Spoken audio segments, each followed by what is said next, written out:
Warpugs. Today we're going to be checking out something from Majorkill, and this was requested by, and I forgot his name as soon as I saw it, Mr. Psych77.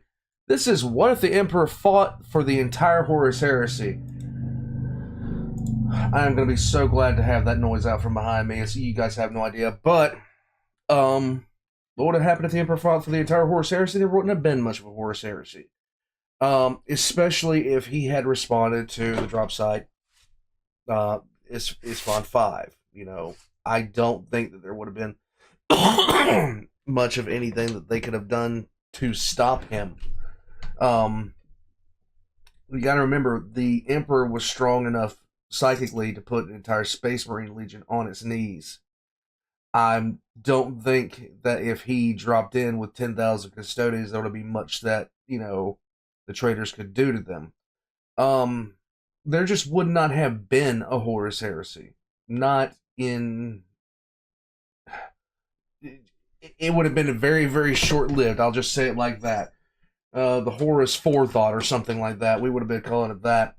Majorkill has his own thoughts on it. We're going to check out what he has to say about it. And I hope that you guys like this, because maybe his opinion differs from mine. Most likely it does. Let's get into it.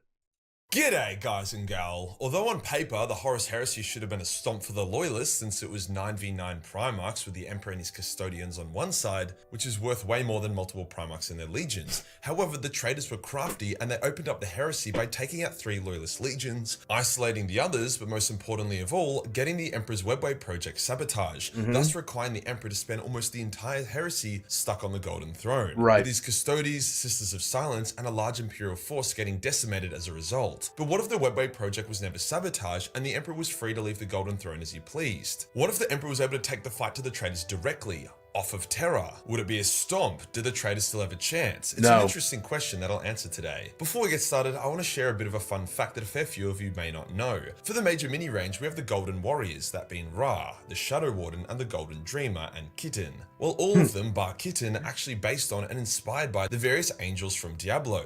Diablo angels are dope as hell. Ra is based on Imperius, with his layered shoulder guard design, loincloth, hip plates, armor, and helmet shape. Shadow Warden is based on Tyrael, with his cloth strips at the back representing the wings, shoulder plate layering, and gem positioning mimicking Tyrael's alongside the layered greaves, as well as the hooded helmet variant and tabard. The Golden Dreamer is based on Inarius, with his spear, chest armor, faces on his armor, as well as his layered textured plate, not to mention the big gem that represents his whole finger on his shoulder. I quite like this theme, as you can tell, with Mathael being the next one we're currently making, but that won't be out for a few months yet at least. Nice. So yeah, a bit of a major mini plug there. Link below if you want to pick up one of these angelic banana boys or one of the dozens of other models we have. Links in the description below. What if the Emperor wasn't stuck on the Golden Throne and he was able to go after the traitors head on? Let's get into it. Let's go.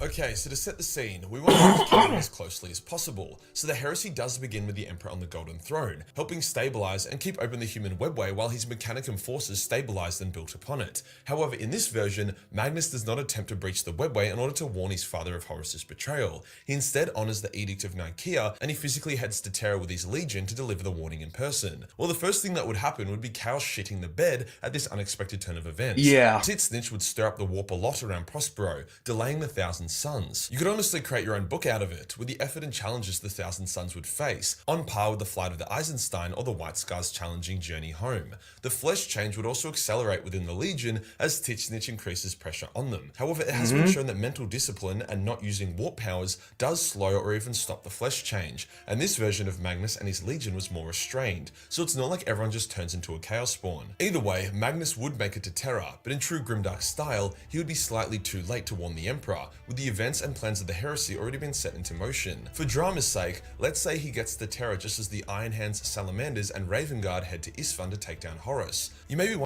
This is probably the best timeline to make this an actual event and not just a complete wash.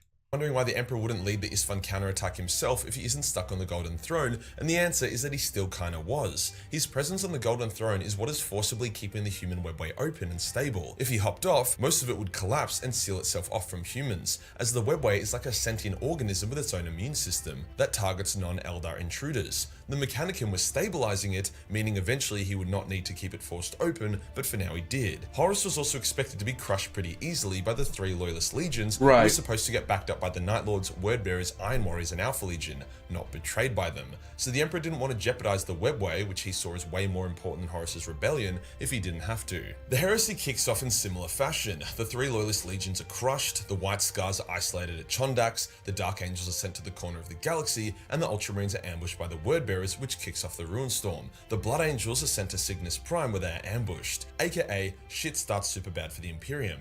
However, while this is kicking off, the Emperor devises a plan. With Magnus by his side and the Webway not requiring as much effort due to it not being torn open, Magnus is able to take over and sit in his father's stead. The Emperor is now free, fully powered from the throne, and is able to leave Terra. He has the Thousand Suns by his side, as well as the Imperial Fists and Space Wolves, who were recalled to Terra as soon as the Heresy started and never left to go to Prospero since Magnus was being a good boy. Horus, knowing that the Emperor would try come for him before he got too powerful, knew he needed to get to Moloch to access the warp gate there in order to be supercharged and stand a chance against his father.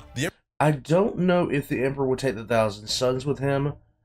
I don't know if that would be the case at all, because at that point, with them like falling to the flesh change, it would have been a thing where they would have wanted to keep things a little bit closer to the chest than anything else. I don't know that he would have taken them. The Emperor knew he needed to stop him. Moloch would be the ultimate battleground. Many of the sub-heresy wars would never happen. The Night Lords would not go to Thramis to delay the Dark Angels, as Horus would need his entire force by his side if he was to clash with the Emperor directly. Likewise, the White Scars would not be haunted by the Death Guard and Emperor's children, thus would be able to make their way to Terra a lot easier. However, the Ultramarines and Blood Angels would still be stuck behind the Ruinstorm, maybe the Dark Angels as well. A lot of the traitor infighting would be reduced as well. However, I still think there is time for Fulgrim and Perturabo to do the Angel Exterminatus, as Fulgrim was still promised the super weapons for Perti while wishing to become a demon prince himself. Likewise, there would still be a Shadow Crusade by Lorgar and Angron to weaken the Ultramarines and force the Ruinstorm. Corvus also makes it to the Emperor's side, like he did in canon. However, with the Emperor needing as many forces as possible, he gives Corvus the Raptor gene tech, however keeps him on Terra. Corvus rebuilds the Raven Guard into the tens of thousands. Not quite a full legion, but still beefy as fuck. The Emperor knows that this will come down to a mega decisive battle. He also knows he is greatly outnumbered, with only his Custodes, a weakened Raven Guard, the Imperial Fists,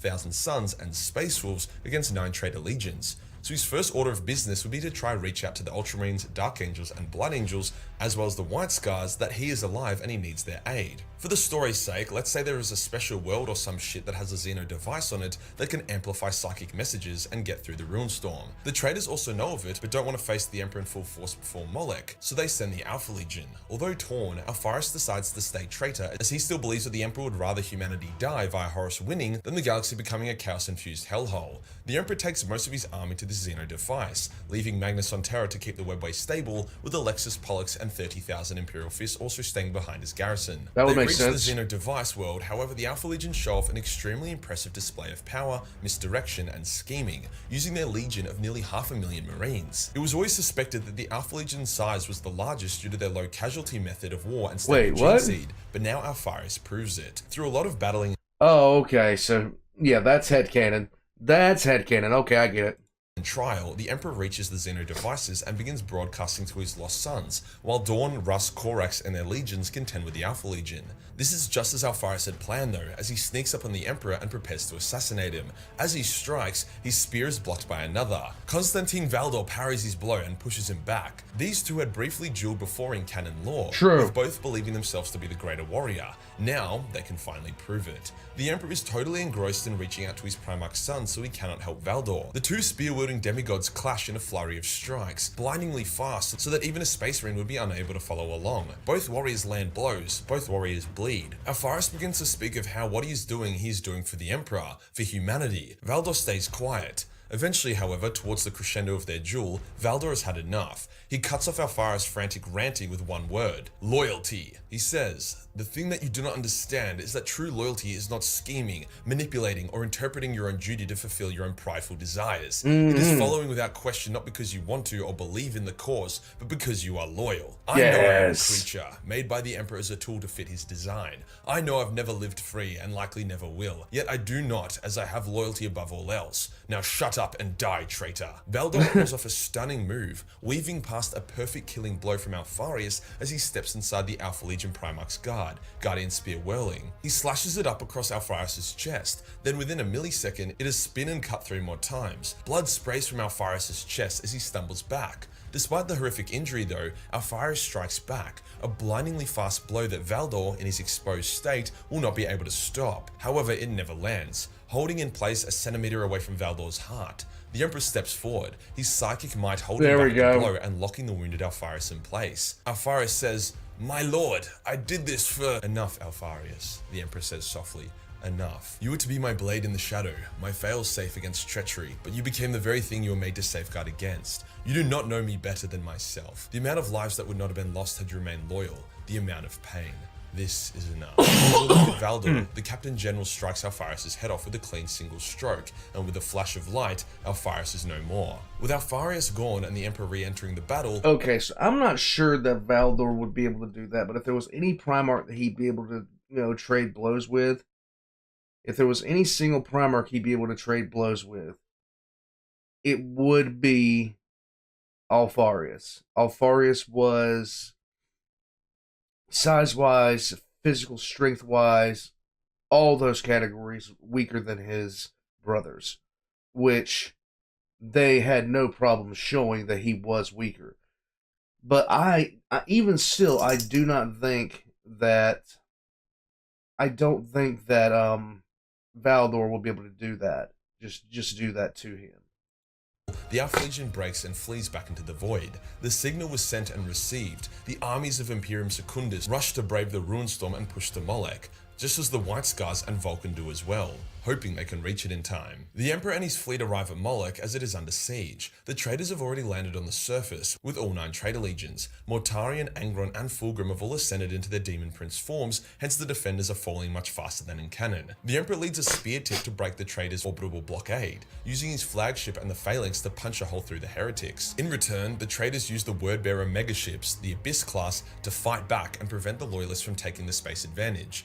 The Emperor is able to land himself, most of his custodies, Dawn, Russ, and Corax alongside a few 100,000 Astartes outside of the planet's capital, which is built on top of the warp gate. They fight in a mad open field battle to reach the city, clashing head-on with hundreds of thousands of trader marines, an engagement that makes the Isfahan drop site massacre look like a skirmish. The Emperor takes on Mortarion, Angron, and Fulgrim simultaneously, while Kurz, Lorga, and Perturabo take on Dawn, Corax, and Russ. Now I won't spend an hour detailing like 6 fucking epic-ass Primarch duels that take place in one battle, as awesome as that would be, but you can use your imagination. Yes. All I'm saying is that this would be a dope amount of grud matches. Corvus vs Lorga, Dawn vs Perturabo, anyone vs Kurz. The Emperor's fight with these demonic sons would be more symbolic than physical, like he is fighting them on a spiritual level. As he overcomes each of them, he feels loss and sadness, mixed in with regret and compassion. He promises that although he destroys them now, he will find them and bring them back. He will make his sons whole again. As Mortarion, the last of the 3, is cast down, the Emperor charges forth into the city. He reaches the warp portal just as Horus defeats its last defenders. The Emperor implores Horus not to step through,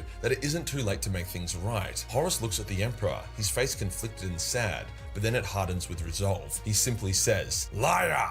and steps through the portal. Moments later, he steps out again, bursting with chaos energy that his mortal shell can barely contain. In canon, chaos gave him a big boost from the portal, massive, gradually increasing. However, with the Emperor here, chaos just turbocharges him, putting their own power on the line for this duel. The Horus that walks out of the portal is almost as powerful as the one that fights the Emperor in canon. The 2 gods duel, their battle matching much of what happened in canon. For story's sake, we'll also add in Loken, John, and Alanis all being present as well, following a similar journey to canon to try save the Emperor's life. True, it appears the duel will go the same way, the Emperor winning but being mortally wounded, but this time too far from terror to be saved. However, before the duel can reach this point and Horus can mortally wound his father, an explosion of light enters the room. The flaming, majestic form of Magnus appears, elevated to near godlike power from being on the Golden Throne. Despite being an astral projection, he radiates power and he blasts Horus across the room away from the Emperor. He then says, "We are here, Father. All of us," before psychically teleporting Dawn, Corax, Russ, and Valdor. Then he also brings in Guilliman, Sanguinius. It's like the Avengers theme right now. the Khan, Lion, and Vulcan, who have all just arrived in system with their legions. In orbit, with the arrival of the new fleets, the traitors are getting obliterated, especially when the Alpha Legion contingent opens fire upon their traitor kin from behind, the loyalist Omegon showing his hand. It's a massacre. Horus faces his father and 9 loyalist brothers. He roars a challenge and charges. However, even with his immense power, he is no match. He is cut apart with axe, spear, blade, lightning claw, and warp energy. Chunks of his armor, flesh, and chaotic energy being wiped off him with each blow. Eventually, he falls to his knees, his blood and power flowing freely out of him. The Emperor says, "I wait for you, and I forgive you," just like he does in canon, before striking the Warmaster down, ending the heresy. With the Emperor intact, his 9 loyal sons alive, and the traitors completely annihilated, the setting enters the mythical Imperium Ascendant. So begins the true golden age of mankind, as they reach their full potential, eclipsing even the Elder Empire at its peak, as it subjugates or annihilates all other factions. The Tower merge and are immediately vassalized or destroyed. Those words are just music to my ears. Craftworlds sign a treaty that puts them under the protection and control of the Imperium, and the Dark Elder are pushed back to Comora, which itself is then leveled. The Necrons emerge and are destroyed or forced to capitulate to the Imperium's demands, and the Tyranids enter the Milky Way only to find it completely fortified and unconsumable. The Emperor, seeing humanity flourish, once again fades back into the shadows as one by one his sons step down and enter a life of peace. The Space Marine legions become obsolete, and a now psychic human race is powerful enough to freely choose its own path forward. Grim darkness is banished, and in its place, hope remains. Who knows, perhaps the Emperor, with the help of Magnus, Malkador, Erdar, and the Golden Throne, is able to reform the traitor Primarchs and purge their souls of taint, bringing back Ferris as well. Oh yeah, and Erebus dies like a fucking bitch, alone and abandoned by his dying gods. So yeah, if Magnus didn't fuck everything up, the future could have been very, very bright. If you enjoyed the video and you want to support the channel, then pick up a Major Mini, especially one of the Golden Warriors in honor of the Emperor. Hit the subscribe button and hit the real subscribe button for more noble, bright content. Join the Discord for more memes and I'll see you in the next one. Peace. Warpugs? That would probably be a very good book series. The Horus Heresy, what could have been.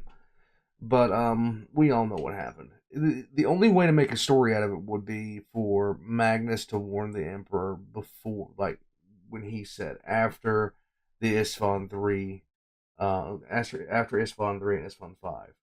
Otherwise, it just turns into a wash for the first second. I mean, there's nothing that they can do. There's absolutely nothing they can do. Come here, cat.